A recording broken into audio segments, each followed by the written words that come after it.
So good morning, good afternoon. It's really quite a delight to be back in the state capitol. And as one of the founding members of the Posse Caucus, it's really great to be here with my former colleagues. I want to first thank you all for joining us.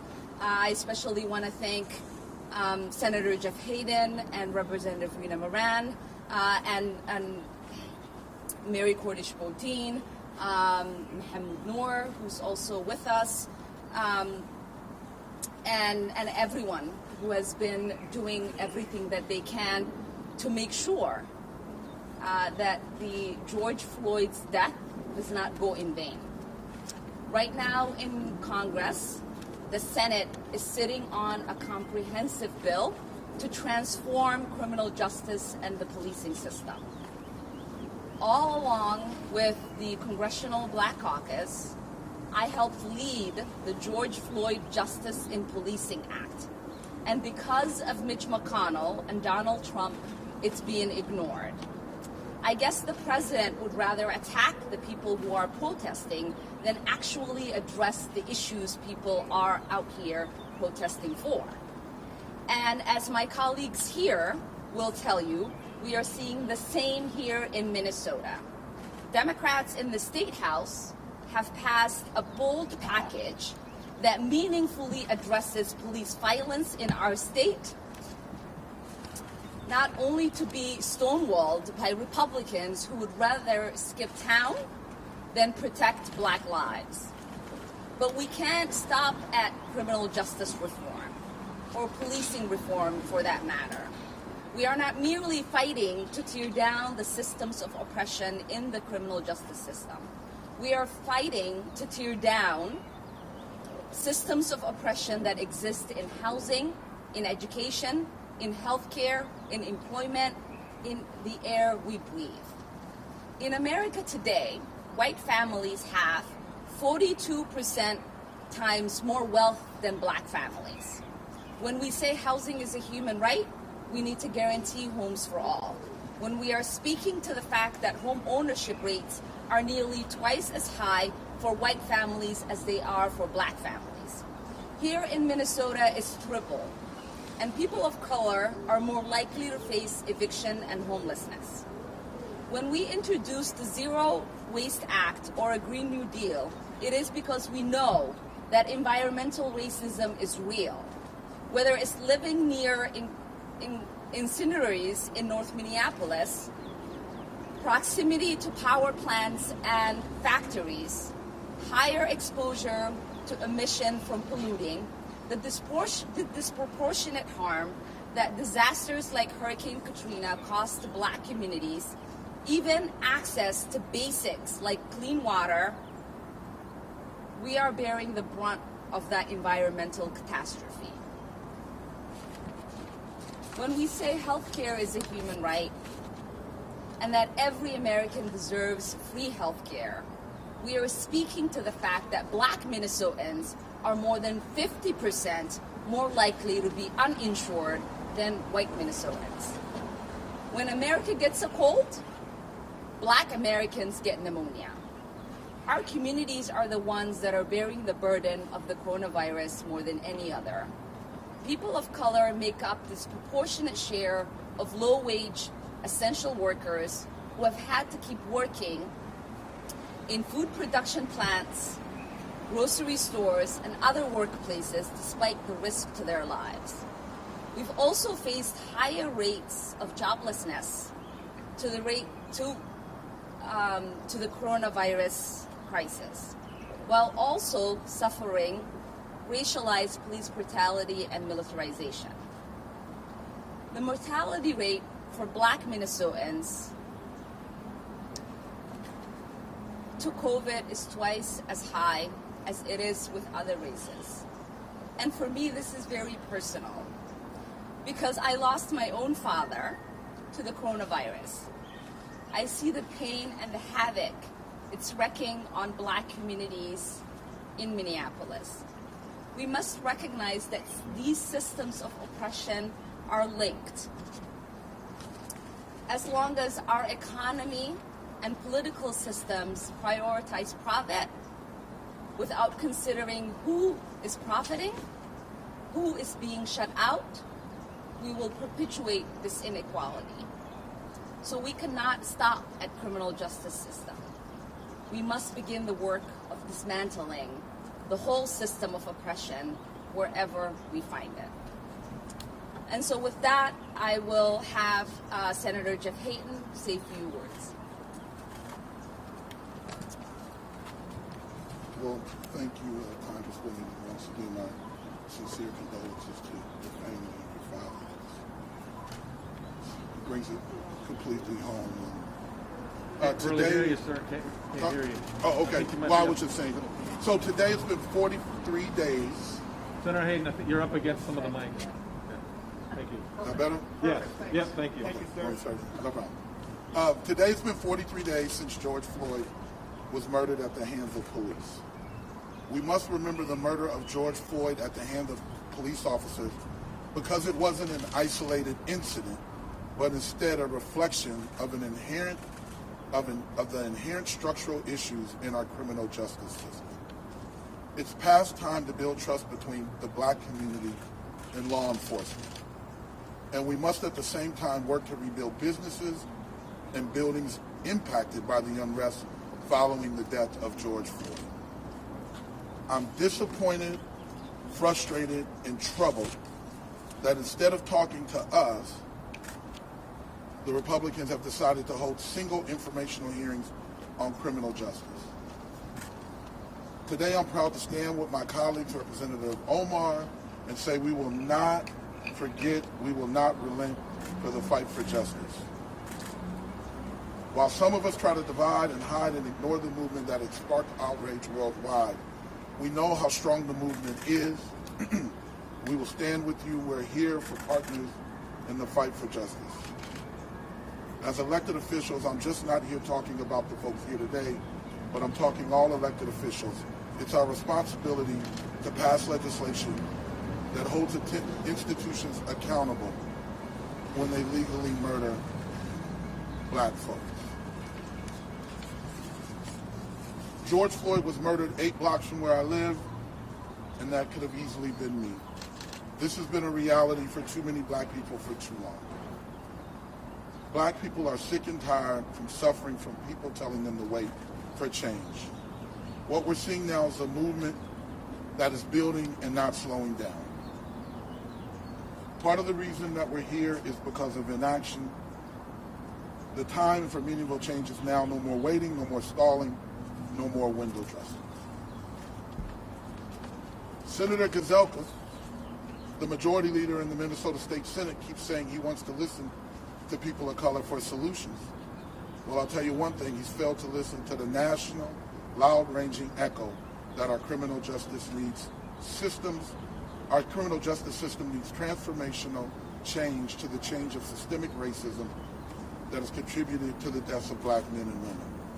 In fact, he's failed to listen to the last 4 years because in the last 4 years, the Senate Republican has blocked 21 bills introduced by DFLers for criminal justice reform. We send a strong message. We are going to have session here next Monday. We want to send a strong message to our Senate Republican colleagues to get at the table, to find a solution, to negotiate in good faith, and to pass these common sense, structural, transformational reforms to the criminal justice and law enforcement system. How many George Floyds have to die before we do so? Thank you. I think next up is my colleague, Representative Moran. All right. Good morning. So we've had several press conferences along with the People of Color Indigenous caucus. We've held press conference with the governor, the lieutenant governor, and now we are standing before you with Congresswoman Omar. And quite frankly, personally, as a Black woman and as a Black mother who happens to be a Black legislator, I am tired. I am tired of the injustices. that we see that happens within the black community. Police brutality is not just a Minneapolis issue. It is a national issue. It is a world issue. And as we watch across the country, we know that this is bigger than Minneapolis. It is a state concern. It is a state issue. Police brutality is real, and it has disproportionately been impacting black communities. So Minnesotans across the state have rejected the dog whistle politics that aim to divide, and we continue to reject them until the Senate Republicans listen to the needs of Minnesotans, to the needs of communities of color, to the needs and requests of black, indigenous, Latina, and Asian legislators. That is what they need to do. And they also, most importantly, need to engage those families who have lost loved ones to police brutality. They need to hear the experiences of the black community. Those experiences from the black community have been ignored by the Senate. Those closest to the pain must have their voices uplifted and their experiences amplified. They need to hear our cries. They need to hear our pain. People are ready for leaders who care for all of us and whose purpose in the office is to build a better future for all of us. People's lives are not just a political game. We reject messages that work to exploit racial fears that turns people against each other in order to create a distrust of government and a collective solution. Republicans are making lost lives at the hands of police officers a sense of racial resentment, and it facilitates ghostscaping, including attacks on immigrants and Muslims. We reject messages that are racist and are a tool to divide and thus harm all of us. We are a state who are interconnected, and it is that interconnectedness that binds us to a better Minnesota. A Minnesota who stands against police brutality and focus on police accountability. Why wouldn't we want to make police accountability a priority? Why? Minnesotans, no matter our color, our creed, or our zip code, all want communities where we can thrive. It's just as simple as that. GOP members focus on the damages of property rather than the murders of their black and brown constituents by police. We can see past these distractions, recognizing we're greater than the fear and the division we want to inspire in us. Whether you're white, black, brown, Latina, Asian, or indigenous, rural, suburban, and metro, Minnesotans are united for the justice of George Floyd. The Senate GOP is trying to distract us from their failure to deliver. Minnesotans want justice for George Floyd and all the other George Floyd, Philando Castile, and all the other unarmed men, women, and children who have lost their lives at the hands of those who are sworn to serve and protect us. Yes, all of us. Minnesota is united in our call for justice for George Floyd. The Senate Republican hearing on lawlessness is an embarrassing attempt to distract us from the fact that they have failed to act. Minnesotans, we are greater than fear. Minnesotans want a governor who cares for all people, whether you're a black, brown, white, disabled, or struggling with mental illness. Senate Republicans are now turning to the only tool left, attempting to divide us based on what we look like, where we live, to distract from lives over property. People matter. Black, brown, people matters.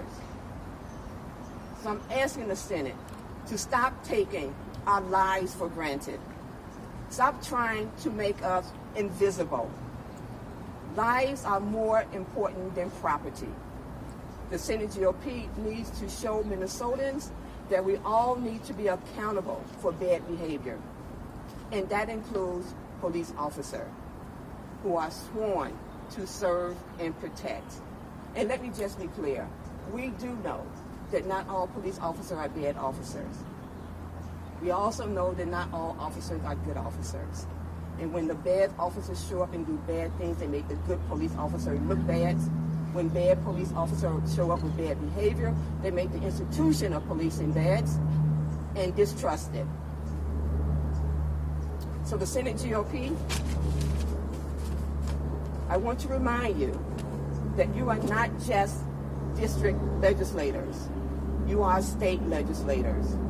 So let's get to the business of representing every Minnesotan. Let's make sure bad officers are held accountable for bad behavior, because we owe that to every Minnesotan.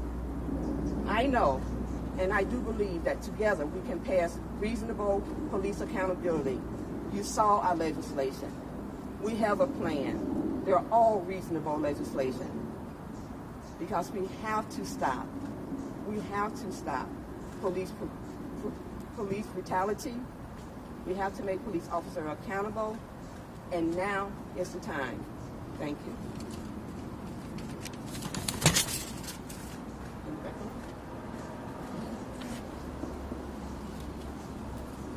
Thank you, Representative Rena Moran. It is true that we are tired. Yes. It is true that we are in enormous pain. It is true that people are pouring into the streets with fists up, but the spirit's not broken.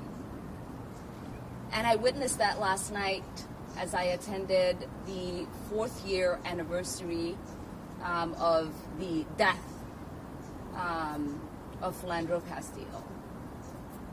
The visual that the community held for him in reminder of how valued and important his life was,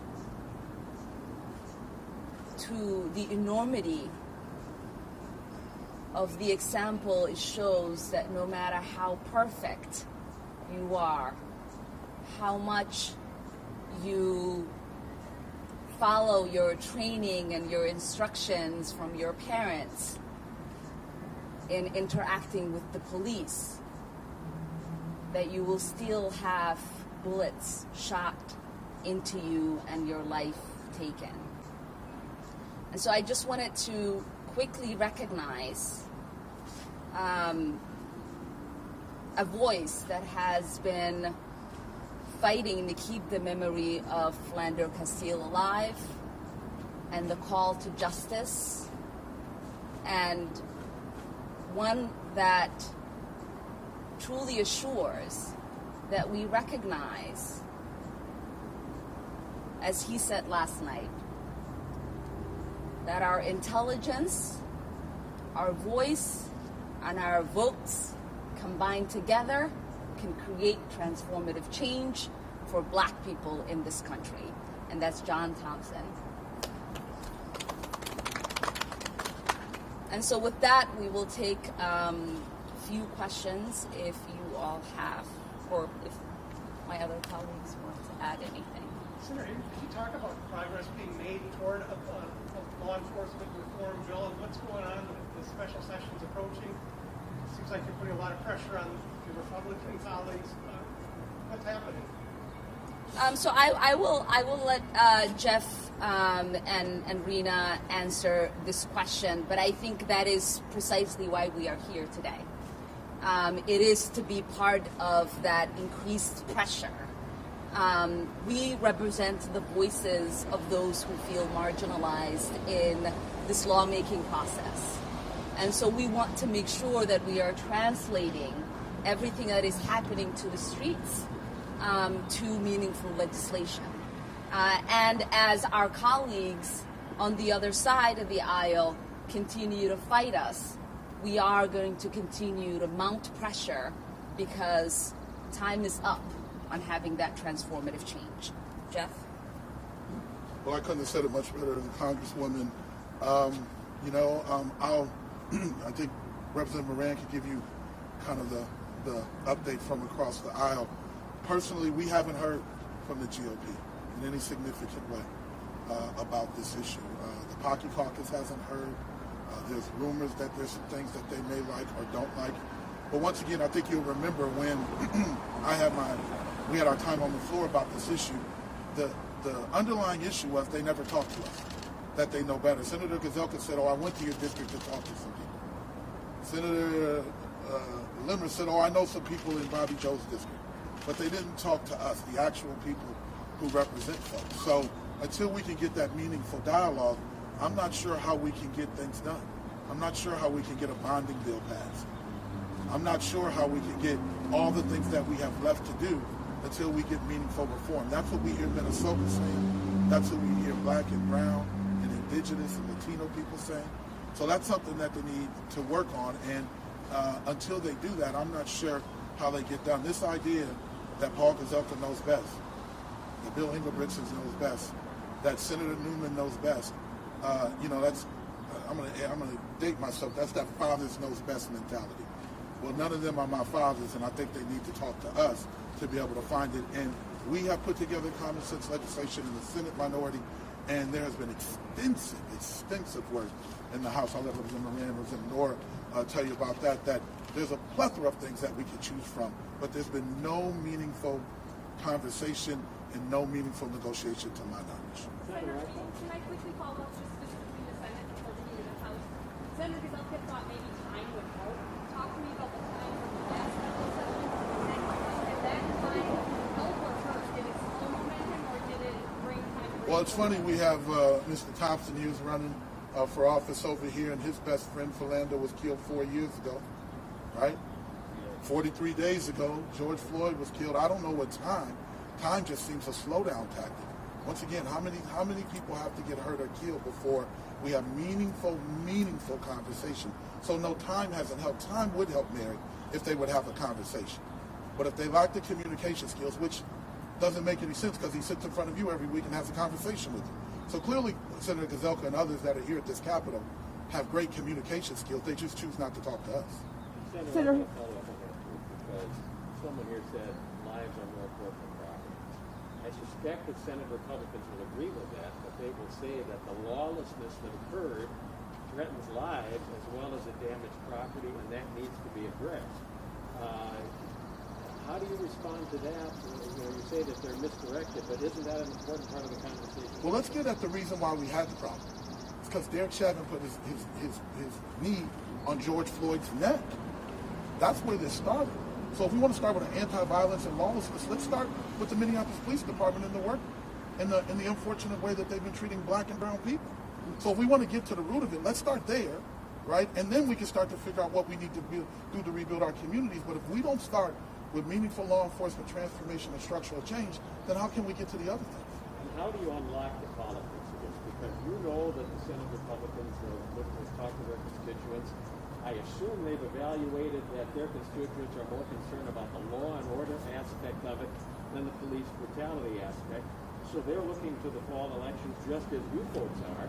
How do you get this off the square one? So you just said the law enforcement aspect of it. So are they messaging in their communities that it's okay to put their neck on a Black man's throat? Is it okay to shoot a man that's already told you that he's not doing anything? Is that law and order? Is that what they're messaging to their constituents? I don't think that's what I hear Minnesotans say. I don't just hang around Senate District 62. My parents live in the western suburbs. I'm a deputy minority leader. I get around this state and I haven't heard anybody say and object to the common sense things the packages that we put together. So if their message is law and order, then the first thing we should do is to have the law and order. The peace officers were sworn for law and order to make sure that they abide by the law and they don't do the things that they did to Black and brown people. Senator Hayden, if I can ask you and Representative Moran too, did I interpret you, sir, as correctly as saying that you might block a bonding bill or hold up other legislation unless this police accountability piece comes there for you? And obviously you're both in two different... So let me speak for us in our caucus. We're prepared not to vote for the bonding bill if we don't get we're prepared not to vote for the bonding bill if things don't get done. I can't speak for the House's strategy. There's a lot of power there, but we have made that if there's not meaningful negotiations on law enforcement, we are prepared not to vote for the bonding bill. Representative Moran. So what we are seeing in the House of Representatives is, let me just be clear, that the People of Color Indigenous Caucus is a value-based caucus who do our work through a race equity lens, because we know and we believe that race matters, that laws and policies can be ignored when they deal with our race, right? And so that's a value that we stand strong on, and that the work that we do has to be done through a social, economic, environmental, racial justice lens. And so for us, looking at the number of black folks who've been killed by those who have been given the inherent right and power to serve and protect is not okay. It's not okay as me as a mother back in my neighborhood who has to have those talks with my black sons and my daughters. And it's not okay for me as a legislator here in this Capitol who came here to fight for laws and policies that are fair and just. Because we have a long history of creating Jim Crow laws and other laws that are not fair and just. We've had a long history in this Capitol, in capitals across the country, of devaluing certain people's lives. That is the history that we're trying to dismantle. We need institutional change. We need systemic change. So yes, that matters to us. And if we have to withhold or fight for what we believe is right for every Minnesotan that's black, that's brown, that's Latina, that's Asian, that is Indigenous, that is what we're willing to do today and tomorrow and moving forward, because that is a value that bring us together as one unit, as one caucus. Representative Moran, have you had contact with your colleagues in the Senate chairs? Have you seen anything productive between the last special session and the next one? So, as you know, or may not know, that we was in negotiations, I believe it was on June 19th, and they gave us an offer, and that offer was, they said to us, that this is your final offer, but it was also our first offer. It was also the first offer. And they also said to us that you cannot change anything in the offer that we have put in front of you. Well, that's not negotiation. And that is not how you negotiate in this building. And so we did a counter offer, and we waited, and we waited, and we waited, and we're still waiting. I have not had any encounters in regards to a negotiation process with any of the Senate Republican. We are trying to do our due diligence about engaging the law enforcement, the Sheriff's Association, and many others about creating policies, our common sense policies that just make sense, that we believe that through these conversations with the Minnesota Sheriff Association, with the Minnesota Police Association, we are making some headway. Right? I think Chair Mariani may have sat down with Senator Gazelka, to have some conversations. And we're doing our part to make sure that we're talking and engaging others in this process, because it is that important to us, and now is the time to do that. But as a collective, through a real negotiation process, that has not happened. Representative, given this stalemate or whatever you want to call it, Senate Republicans seem to be willing to move on some things, like chokeholds, use of force. They don't want to go to the arbitration. They don't want to go to the residency requirements and those kind of things. Given this, why not at least agree to those pieces that they want to in this next special session, and at least get something done instead of coming out of it again, with nothing. Well, I did say we made a counter offer. We made a counter offer. We're waiting for a response to that counter offer. If that is what you believe that they want to do, then they need to come back to the table and man up on what they believe that they want to move to keep all Minnesotans safe, right? And keep police officers accountable. And so we're waiting for that response. Let me add this. Why is it that what they want is the right thing that we should do? Why is it not what we want, what the people say we want, the people who are at the end of the boot and the end of the bullet? Why is it not what they want is the right thing to do? So why is it, if you think about it, the frame that Senator Gazelka, Newman, and Engelbrechtsen and others have put through is the frame of them. It's to say, here's what we want, right? Here's what greater Minnesota looks like. Here's what our district wants. But they're not the ones that are getting shot and killed and stomped on and choked. So why are we not listening to them, and why are they not coming to meet us to be able to do the things that Minnesotans want so that we can stop killing people? Why is it the frame, and even with all due respect to you guys, why do we ask questions out of that frame? Why don't we ask the frame out of the people who are there? I think most of you guys have been to 38th in Chicago. You've been to Lake Street. You've seen this kind of stuff. You see what people want. And though it's a lot of people of color that are there, but that's 6 blocks from my house, 8 blocks from my house. I've seen them walk up and down, and it's Minnesotans. Lots of white Minnesotans. So why don't we ask the frame out of that and pose the question to Senator Gazelka that says, how come there hasn't been a Limmer or Newman to say, instead of these taking up time, burning up air to have a hearing, and if you mind you, the hearings that they're having doesn't have anybody on the POCI caucus on the committee, with the exception of Senator Franz, and nobody from Minneapolis, and we had to push Senator Torres Ray into that. Why is it that? Why don't we ask that question of them? How about and I would say actually even more to that, how is it that we are always expected to negotiate ourselves out of the negotiations? How is it that we are expected to negotiate the interests of our communities, the equality for our communities, the justice for our communities, out of any sort of legislation that is supposed to move? This is the question that we are always asked. How come you're not compromising? I mean, compromise has brought us here. Compromise has brought the kind of oppressive system that allows for someone like George Floyd to get the life stifled out of him for 8 minutes and 46 seconds.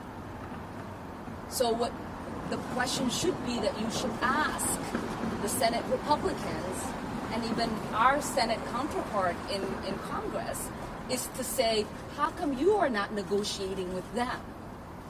How come you are not listening to the voices that have been marginalized for decades and centuries in this country? How come you are not listening to the cries of the mothers and the fathers in our communities? How come you are not listening to the people who are telling you that we don't feel like our lives matter equally in this country?